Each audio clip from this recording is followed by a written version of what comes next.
Welcome to the Wall Street Crossover Show, brought to you by Tip TV in conjunction with our partners, Admiral Markets. It gives me great pleasure to welcome back Mr. Darren Sinden, market commentator for Admiral Markets. Darren, how the devil are you, sir? Very well, thank you, Nick. You were missed on Friday. Obviously, you were talking to the Chinese about cutting interest rates. Was it a successful seminar conference? It was very well worth attending, and we met hopefully some prospective new clients and got to talk to a few of our existing ones as well, and have managed to hear a few interesting people speak. So yeah, all in all, a good day out. Excellent.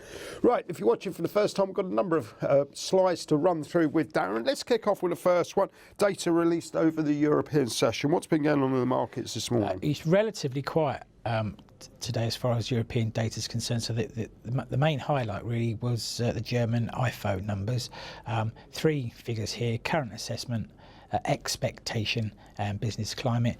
The current assessment number came in lower than forecast, but both expectation and business climate beat. That said, the trend in both of those was still lower, but it was not as low as perhaps analysts had been forecasting. So some crumbs of comfort there, I think, would be the way to express that.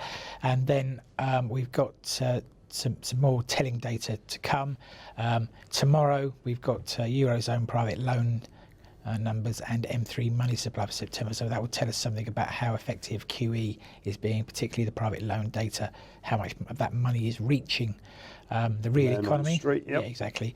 And then on Wednesday we've got both French and Italian consumer confidence for October. Obviously, part of re-stimulating the European domestic economy is to get consumer spending again. So it'll be interesting to see what the thoughts of those two groups are. Staying with that theme, we have retail sales from Spain as for September. We'll be looking at the year-on-year figure there. Obviously, Spanish unemployment was down last week, but still around 22%. Be interested to see how Spain has been spending their money. Perhaps most telling of all will be the Eurozone economic growth forecast, which are also due out on Thursday. Given Mr. Draghi's comments last Thursday, it will be interesting to see what the ECB think are the prospects for Eurozone economic growth going forward. And Friday again we focus back on the consumer with German retail sales for September as well. Understood. Let's move our attention now to the next slide, to the European movers, WPP and Peugeot being highlights. Yes, what's going on well, there? WPP, first of all, one of the world's largest advertising groups, reported this morning, quite upbeat, good figures and a positive outlook. I think Martin Sorrell was his usual effusive self. But the truth is, the market felt that it was better to travel than to arrive, so they're down to, we're down shortly before we come in at 2.64%. I think the truth is here that they have had I think they're up 25% or something over the last 12 months. Yeah, and 10% year to date. So if you're a bit cautious about growth going forward, it wouldn't, no one could blame you for top slicing and taking a profit here. And I think that's probably what we're seeing after the numbers. And then also reporting today and moving Peugeot Citroën, that's UG in France. Again, the figures that were released were okay. They showed auto sales in line. I think the issue here is the periphery. China was still ahead, but numbers were slowing. The good news, I suppose, was that they confirmed that there'd been no emissions cheating at the group. It's extraordinary that they have to say, well, we haven't been cheating. I suppose in light of Volkswagen, you'd want everyone to come out and say that if they could. Our outlook going forward is for 8% sales growth in Europe, so that's quite healthy. 3% in China, so still a positive. But the concern is probably on the periphery here, as I say, down 15% their expectation for Latin America. I'm assuming that's mostly down to Brazil and Argentina, and a 35% drop in Russia because of the problems there in the weak ruble. Understood. Let's turn our attention to M&A, rumours and movers. What's on the ball today? Well, just really a bit of news that took my eye in that deal that's been rumbling on for around about a year has hit another regulatory hurdle. Halliburton are looking to take over Baker Hughes, one of their competitors, in a $35 billion oil services deal. But it's hit a hurdle in Australia, and the Australian Competition and Consumer Commission, or ACCC, has delayed its decision for the second time over monopoly concerns. It's also fair to say that the deal has also raised competition issues in the USA, but the Aussie regulator will now rule on December the 17th, having deferred once before in July. It was just like pattern forming here, though, because the ACCC also deferred its decision on the Royal Dutch takeover of BG Group, and to my mind, that slightly raises questions about their staffing levels and resources and their ability to make rulings on this sector. Merger of Halliburton and Baker Hughes would obviously create one of the world's largest oil service companies, and it would push Schlumberger into second place. And obviously, you know, the reasons behind these mergers, oil businesses both in the exploration and production area and services have sought to consolidate to reduce costs, maximise efficiencies as prices tumbled. Just one thing, a couple of points here. First of all, Goldman Sachs flagged today that storage levels of oil are at historical highs, and when they get to these, when they tend to be reaching historical highs, that it tends to be negative on the price because there's nowhere for it to go. So you could, you know, it's a sign of a glutton and backed up, almost oversupply. Yep. Secondly, there's been another deal mooted in the States today with Duke Energy looking to buy a competitor called Piedmont, I believe. So, you know, oil M&A is coming thick and fast. Regulators probably need to get their finger out. The oil price may dip yet again, and which in turn could drive further consolidation in that sector. Understood. Let's talk about US data points to keep an eye on. Okay, today we've got, and just bear in mind that if you're looking at US markets from London, they open at 1:30 today after the clock's changing. Good point. I always tend to forget that. On the weekend. So new home sales forecast was 549,000 versus the prior read of 552,000. And then later today, we've got the Dallas Fed Manufacturing Survey, just another one of these regional Fed surveys that tries to track economic trends in their regional area. Forecast is for a negative read of -6, but that's an improvement on the prior reading of -9.5.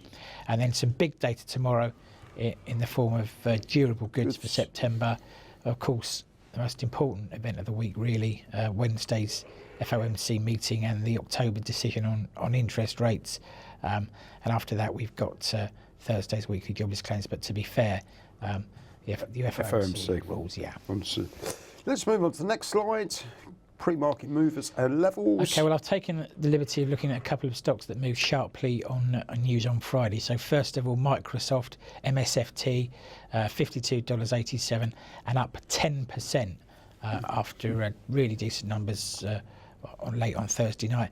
Analysts have turned very positive on the stock. It's not often you can say that about what's been quite a sleepy company of late.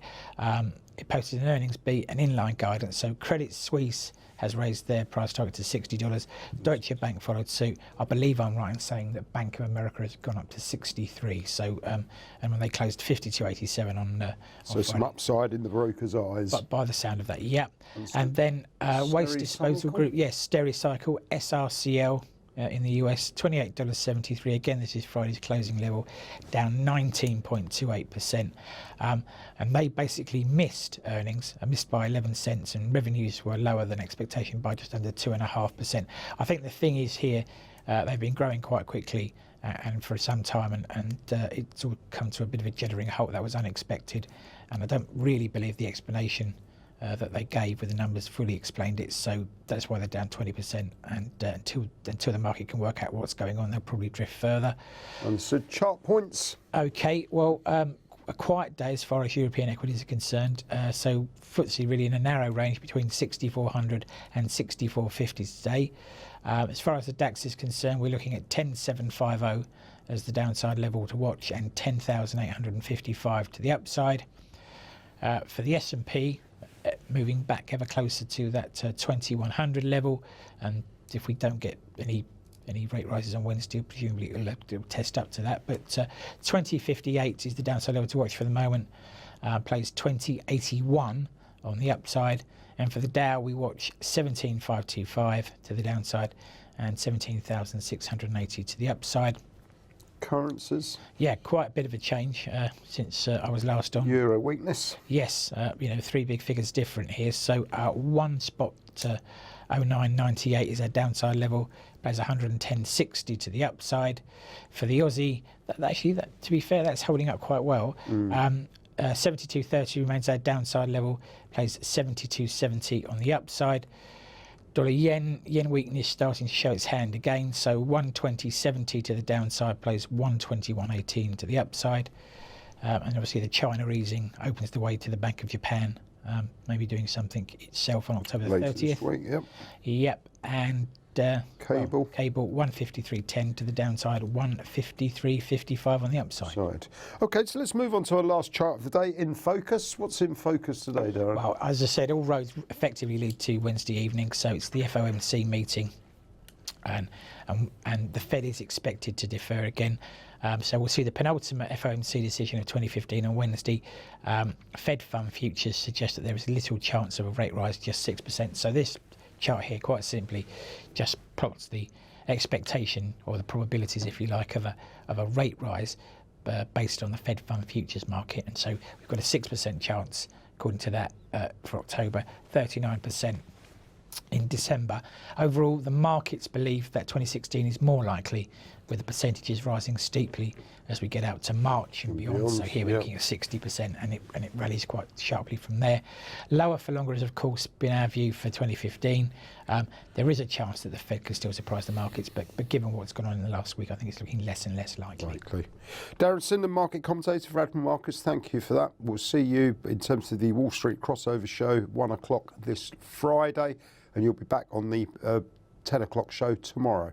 Thank you very much indeed for that. Very informative. Right, that wraps us up. Have a good day. Thank you.